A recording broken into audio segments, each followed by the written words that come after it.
Bwana Yesu asifiwe. Kwa mtini jifunzeni, ndio kipindi chetu. Kwa mtini jifunzeni. Katika TV yetu hii ya Family Complex TV tunajifunza kupitia visa, mifano, masimulizi mbalimbali yenye mafundisho ndani yake. Kisa kimesimuliwa wakati nimeingia chuo kikuu Mzumbe. Mimi nimesoma Mzumbe miaka zamani. Nikutana na kisa ambacho kilikuwa kinasimuliwa pale chuoni. Kama ni cha kweli au si cha kweli, lakini rafiki yangu ambaye aliyetangulia mimi naingia mwaka wa kwanza chuo kikuu alisimulia kwamba walikuwepo vijana wawili, walikuwa ni marafiki wa kike na wa kiume, girlfriend na boyfriend. Pale Mzumbe wale ambao wamesoma pale Mzumbe wanajua wakati huo kuna mabweni maarufu ya wanawake yanaitwa Matola na Sofia. Miaka hiyo si kama bado yako vile au kuna mabadiliko. Kuna mabweni ya Kinjeketile, sijui Mkwawa, Milambo, mabweni hayo wanaishi wanaume. Kwa hiyo kuna kaumbali kidogo kutoka mabweni ya wanaume, unapita bwana ula chakula unakwenda kwenye mabweni ya wanawake. Sasa huyu kijana na huyu girlfriend wake ilikuwa ni mpango wa siku hizo kwamba ili uwe na uonyesho mwafaka katika mahusiano, unaamua kumtoa girlfriend wako unampeleka katika kantini. Pale chuoni kulikuwa kuna kantini za hadhi mbalimbali. Kuna kantini ya gharama yenye hadhi, na hizi nakwenda hizo kwa hatua, na kule juu kabisa kuna kantini zile za kienyeji za mama ntilie, ambapo wata tu ukiwa una buku, ukiwa unajeo unapata chakula cha kutosha. Sasa kijana akamwambia girlfriend yake kwamba leo jioni nataka nipeleke kwenye kantini ile ya hadhi. Kwa hiyo akachukua bomu lake akalikusanya akamwalika. Sasa kale kapiti kaka nazungumzia ujinga wa ujana.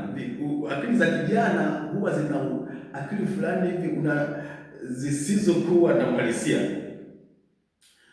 Yule binti alipokuja akampokea akamwambia karibu. Basi kijana kwa sababu alikuwa amejiandaa, akafika pale kwa alikuwa ameshaweka oda, akaagiza kuna kuku kidogo, kuna mbuzi kidogo, alafu kuna chips kidogo, alafu kuna juice kidogo, alafu kuna mayai kidogo, alafu kuna maziwa kidogo, na kuna vitu mbalimbali ameviandaa pale vizuri.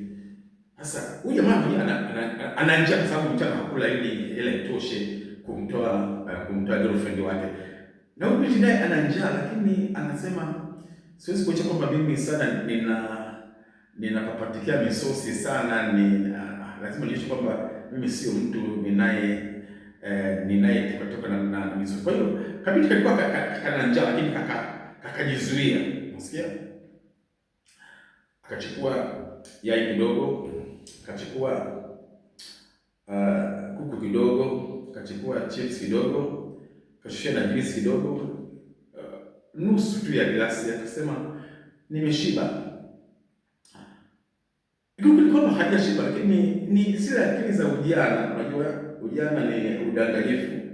Sasa kijana naye aliona kwamba binti amekataa, amesema mshiba, hata ndiye akasema hata mimi nimeshiba.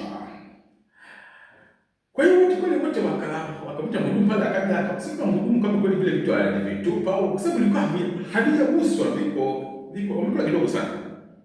Sasa wakatoka, binti kumwambia nashukuru, nataka kurudi bwenini, naomba unisindikize. Wakati anamsindikiza, huyu msichana anawaza kwenye akili kwamba ni kweli nina njaa, lakini hapa nimetunza heshima yangu. Sasa atakaponisindikiza akirudi, nitapita hivi niende kule juu kule kwenye kantini za mama ntilie. Hapo sasa nikaagize chakula cha kushiba, maana hawezi kulala na njaa. Nikaagize chakula nile nishibe, lakini hapa nimetunza heshima yangu. Sasa kumbe kijana naye anawaza hivyo kwamba nikishamsindikiza nikirudi, kama sijaingia bwenini, kwa sababu hapa tumeachana hivi, nitakwenda kule juu kule na mimi kama mama ntilie nikaagize chakula cha kushiba. Sasa walipoachana tu akakwenda anakwenda bwenini, kumbe haendi, kumbe naye anarudi bwenini, kumbe harudi. Jina kwa sababu anatembea akawa anapaswa kufika kule. Kamwambia mama ntilie, sikiliza, niwekee ugali wa kushiba. Niwekee lumbesa hivi. Na mboga sema niwekee mboga zote. Hiyo inaitwa ugali mboga zote. Ugali mboga zote, huko kuna maharage kidogo, kuna nyama kidogo, kuna mchicha kidogo, kuna kachumbari kidogo, akawekewa. Na ili kwamba watu wasimuone pale masaa hayo, akaamua kuingia, kuna kachumba wanakaita private, kuna kachumba ambako ndo wanakaa humo, akaingia mle ili ashughulikie ugali wake. Kidogo yule binti naye akaja, na akamwambia, "Mama Tili, niwekee wa kushiba." Kiasi gani? Na mboga zote. Kumbuka kule ameacha kuku, ameacha chips, ameacha mayai, na akawekewa. Na sababu ndio naona kama ni mhadhiri ili pia asionekane na yeye, naye akaja ili aingie kule. Si wote wako kwenda kule kwenye kale ka chumba sasa. Kila mtu ana ugali hivi lumbesa. Uso kwa uso. Sasa ile siku kisaki nikamuuliza kwamba nini asema vijana huwa wana akili za kutaka kujenga muonekano fake. Naongea na vijana, je, katika maisha yako unataka sura isiyo halisi, unafanya vitu fake?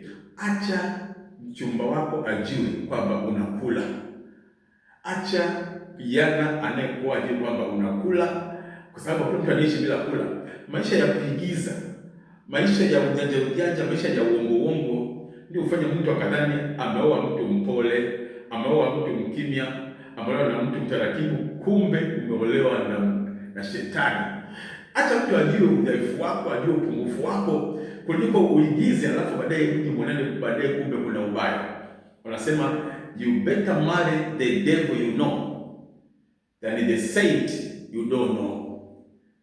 Nataka nitie moyo vijana, katika maisha yako kuwa halisi. Acha maisha ya kuigiza.